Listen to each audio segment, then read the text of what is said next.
Arrest చేసి ఆ కేసులో కోర్టులో ప్రొడ్యూస్ చేసే ముందు అది చట్ట వ్యతిరేకంగా ఒక టెర్రరిస్ట్ని ఒక రెగ్యులర్ హ్యాబిచువేట్ అఫెండర్ లెక్క అతనికి సంఖ్యలు వేసి ఎలాంటి అవకాశం వేయకుండా అతను తన ఇన్వెస్టిగేషన్ సహకరిస్తానన్నా కానీ అతన్ని సరైన ఒక మనిషి లెక్క చూడకుండా అతను ఒక దేశద్రోహిగా రాజద్రోహిగా పెద్ద పెద్ద నేరాలు చేసినట్టుగా అతన్ని అరెస్ట్ చేసిన విధానాన్ని ఖండిస్తూ మొత్తం bar station Suryapet district bar station Suryapet ఆ చర్యని ఆ చేసిన విధానాన్ని ఆ పోలీస్ వాళ్ళని ఖండిస్తున్నాం.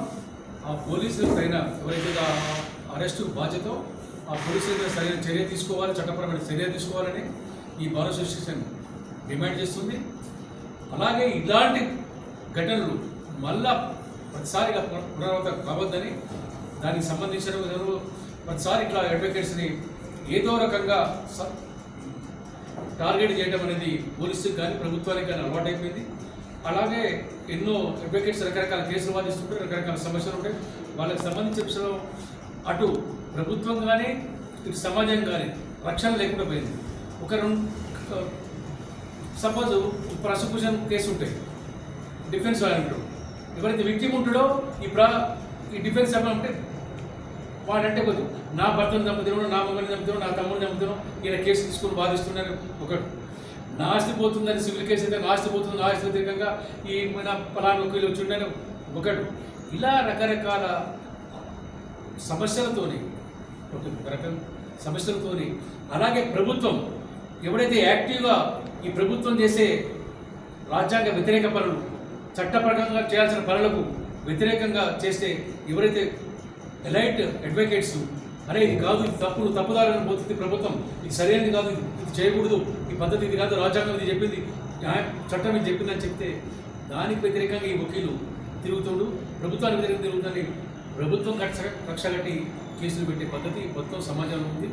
కాబట్టి మా అడ్వకేట్ సమాజం ఈ సందర్భంగా మా సూర్యాపేట బార్ అసోసియేషన్ ఇంకా యూనివర్సిటీలో డిమాండ్ చేసేది ఏంటంటే అసలు అడ్వకేట్ చట్టం అనేది ఒకటి ఉండాలి. అది దేశం మొత్తానికి సంబంధించి ఉంటే చాలా మంచిది. అది చేయాలని చాలా కాలం నుంచి మా డిమాండ్ ఉంది. రక్షణ ఉండాలని, ఆ వృత్తి చేయాలని, ఆ రక్షణ ఉండాలని కూడా ఈ సందర్భంగా నేను ప్రెస్ ద్వారా ప్రభుత్వాన్ని డిమాండ్ చేస్తున్నాను, రక్షణ చేయాలని. ఇక నుంచైనా ప్రభుత్వాలు చట్టాన్ని దృష్టిలో పెట్టుకుని, రాజ్యాంగాన్ని దృష్టిలో పెట్టుకుని నడవాలి. 70 ఏళ్ళు వచ్చినాక కూడా చట్టం మాకు అవసరం లేదు, రాజ్యాంగం మాకు అవసరం లేదు, మేము చెప్పిందే చట్టం, మేము చెప్పిందే న్యాయం అనే పద్ధతిని నడుస్తున్నాయి. మీరందరూ చూస్తున్నాం, గమనిస్తున్నాం. ఇవన్నిటి కూడా తీవ్రంగా మరొకసారి ఖండిస్తూ ఈ అవకాశం వచ్చినప్పుడు ధన్యవాదాలు తెలియజేస్తున్నాం. అడ్వకేట్పై పోలీసుల యొక్క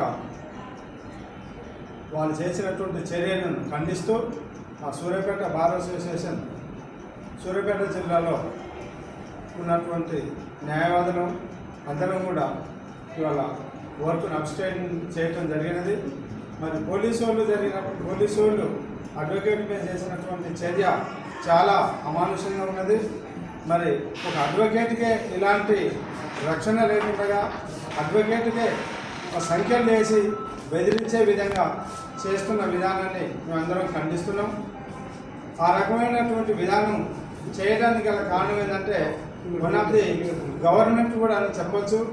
ఇప్పుడు అన్ని సంస్థలకు ఈవెన్ లేబర్ వాళ్ళకు లేబర్ యాక్ట్ ఉన్నది, అన్నిటికి సంబంధించినటువంటి యాక్ట్ ఉన్నది.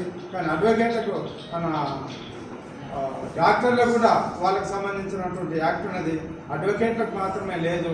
అందరికీ సర్వ్ చేసే వాళ్ళము అడ్వకేట్లము, కానీ మాకే రక్షణ లేకున్నటువంటి పరిస్థితి ఏర్పడుతున్నది. కాబట్టి ప్రభుత్వాన్ని మేము బలంగా డిమాండ్ చేసేది ఏంటంటే అడ్వకేట్ యాక్ట్ని తీసుకొచ్చి అడ్వకేట్ యొక్క రక్షణకు మేము ఖచ్చితంగా ప్రభుత్వం చర్య తీసుకోవాలని ఈ సందర్భంగా మరి ప్రభుత్వానికి డిమాండ్ చేస్తున్నాం. ఆ రకంగా పోలీసు వాళ్ళు ఎవరైతే భద్రాచలం అడ్వకేట్ మీద ఇలాంటి దుశ్చర్యకు పాల్పడారో ఆ పోలీసు ఆయన మీద కూడా తగు చర్య తీసుకొని ఆయన క్రిమినల్ కేసు పెట్టి క్రిమినల్ కేసులో ఆయన మీద క్రిమినల్ కేసు పెట్టి ఆయన మీద కూడా చర్య తీసుకోవాలని తెలియజేస్తూ మరి ఈ అవకాశం ఇచ్చినటువంటి బార్ అసోసియేషన్ మా సభ్యులందరికీ మరి పత్రికా ముఖ్యంగా ధన్యవాదాలు తెలియజేస్తూ ముగిస్తాను.